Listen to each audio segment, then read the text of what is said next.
Howdy, folks, and welcome to your storm chasing forecast show for Tuesday, July 14th. I am Gabriel Harbor, he is Cameron Nixon, and we are going to talk about Canada and, of course, maybe a little bit of New England. Really spicy event here on tap for us, Cameron.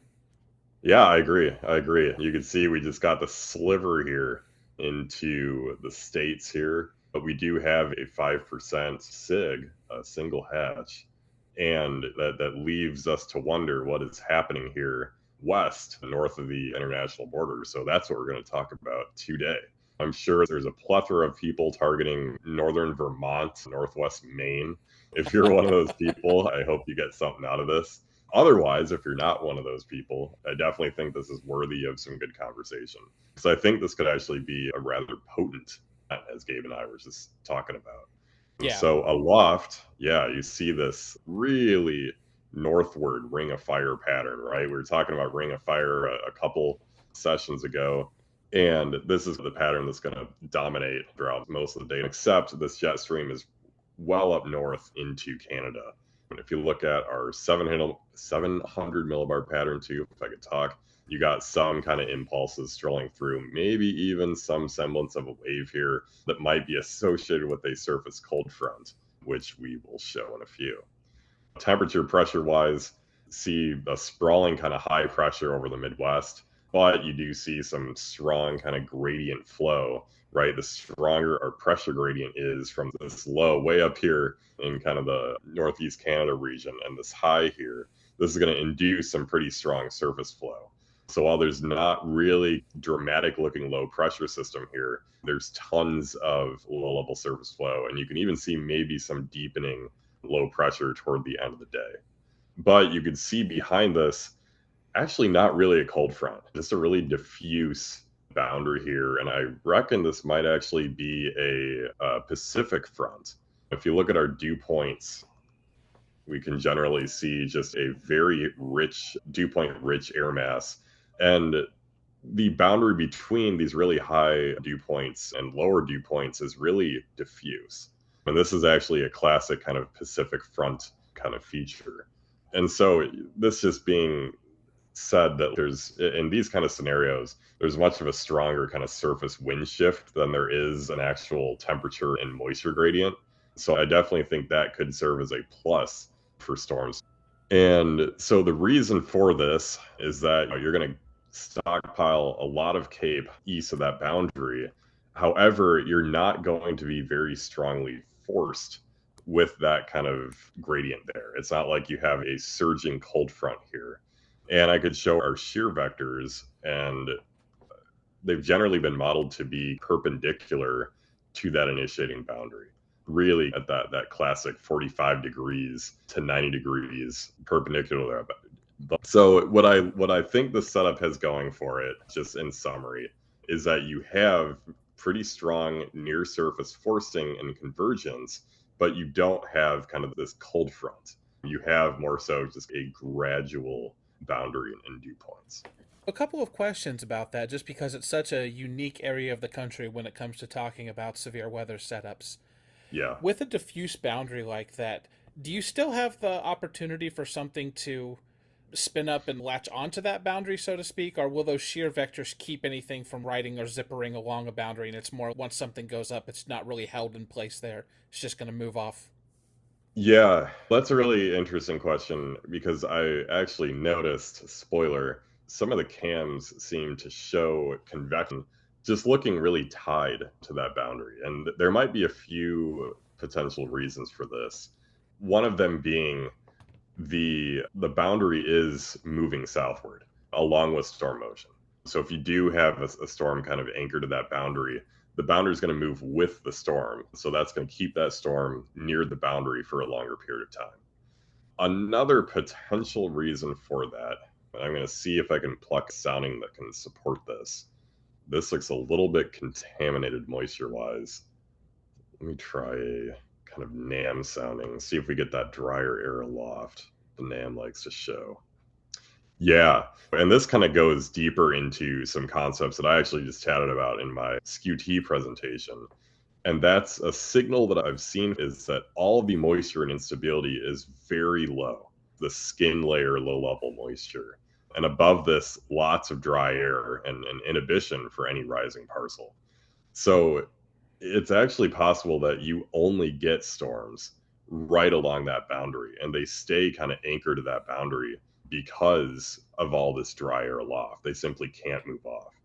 Now, with this strong of shear and these supercellular hodographs, I wouldn't be surprised if storms ultimately propagated off the boundary, but they might be tempted to remain on that boundary. Does that make sense? Yeah, absolutely. And when you were talking about that, my main thought was if we don't have a crashing cold front like we might be used to seeing in this area of the country, it's probably Yeah, less likely that those storms get undercut and go elevated as well, right? So they're going to have more of an opportunity exactly. to actually get the fuel and get the time that they need to ramp up for tornado production.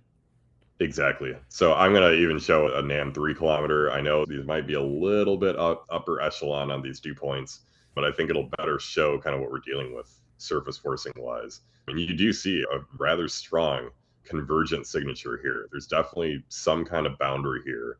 You'll probably see some kind of fine line radar signature, but you could see dew points really don't change very much north and south of that boundary. So I can even pluck a sounding north of that boundary and we still have some kind of rich surface moisture. This might actually facilitate more elevated storms north of it, but nothing that could actually undercut storms. It's not like you get this crazy 30-degree temperature difference.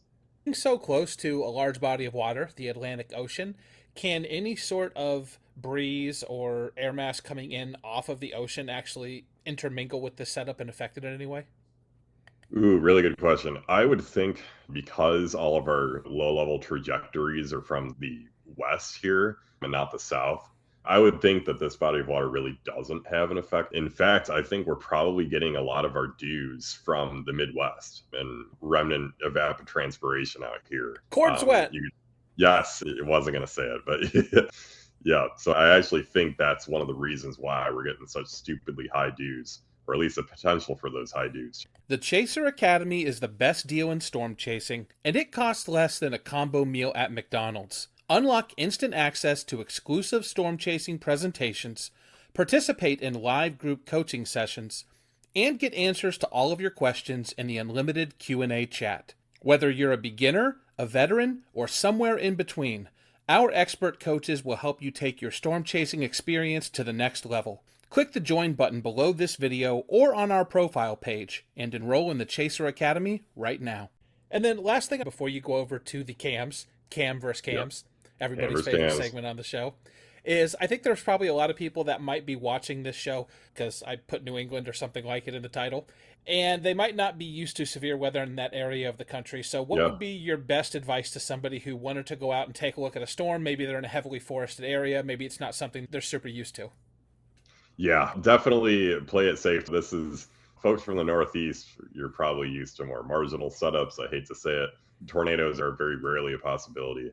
The setup honestly seems at first glance to be fairly upper echelon, even for the Midwest or even Great Plains. This could be a relatively spicy environment. There could be long lived tornadoes, there could be strong tornadoes.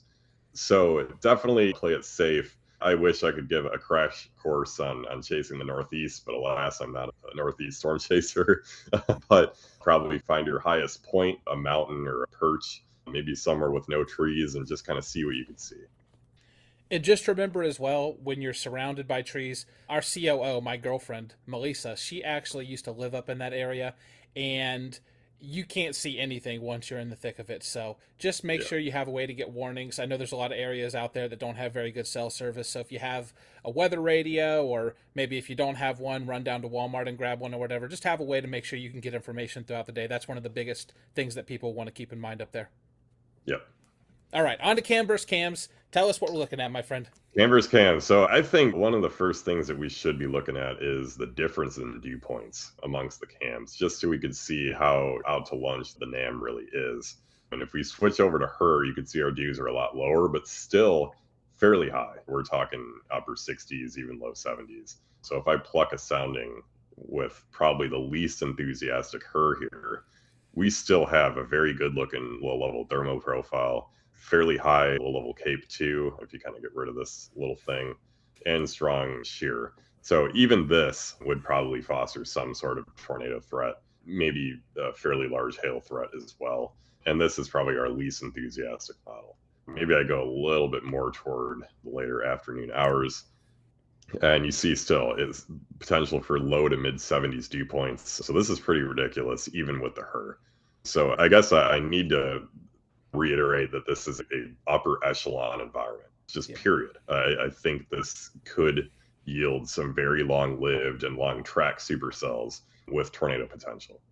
I'm pretty happy to hear you say that, because I think that means I'm actually learning some stuff. Because out of all the shows you and I and Steven have done since we started these, I was looking at this and I was like, am I crazy for thinking this is maybe like a top 3 or 4 setup that we've covered so far? Yeah, it's possible. It's just I remember that SPC discussion a while ago, minimal failure modes. I think there were a lot of failure modes that day. I'm not exactly sure. We're definitely gonna have to see how this plays out, but we pretty much have uniformity of really strong low-level instability, diffuse forcing, and long track supercells.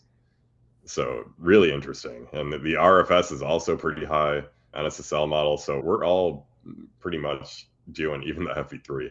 I don't even know why I looked at that, but we're all dealing north of 73 degrees dew points. And so let's pluck a couple NAM soundings just to get the point across. And what I think is upper echelon, let me even get a sounding a little bit farther away from the front. I think I'm getting some contamination.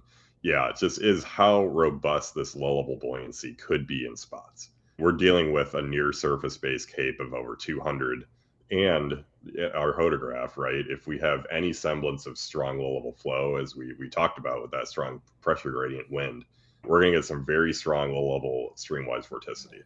Couple that with extremely strong mid-level shear. This is your classic ingredient for long-lived, long-tracked supercells.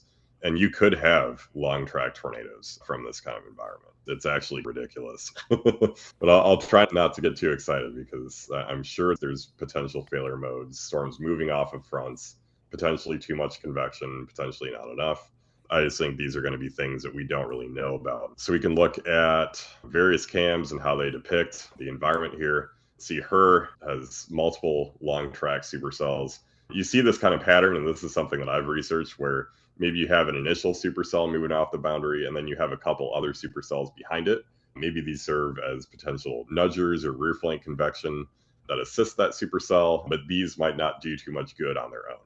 So maybe you just have sporadic or isolated, every 100 or 200 miles, you have a supercell worthy of tornado potential. And you could see from Quebec all the way down to even Montreal and Ottawa, you have these discrete supercells.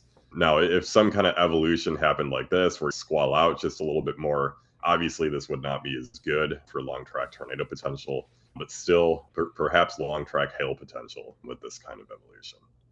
RFS, see a similar story. Maybe earlier on seems to be the best play around Quebec, especially. And then maybe you have some more isolated convection down here near Ottawa, which is not what the HER was showing. So already you're getting some significant differences in convective coverage here. NAM has been fairly aggressive with these long track supercells, and then showing some more developing down southward, and then ultimately growing up scale. I know I kind of haven't been focused on the actual United States portion of this. Sorry, US chasers, I'm not exactly sure what's going to remain from these storms by the time they get into kind of Maine and New Hampshire. Maybe a shelf cloud, maybe some spin-ups within this line if they do conglomerate, but maybe some discrete supercells lasting until sunset, which would be really interesting.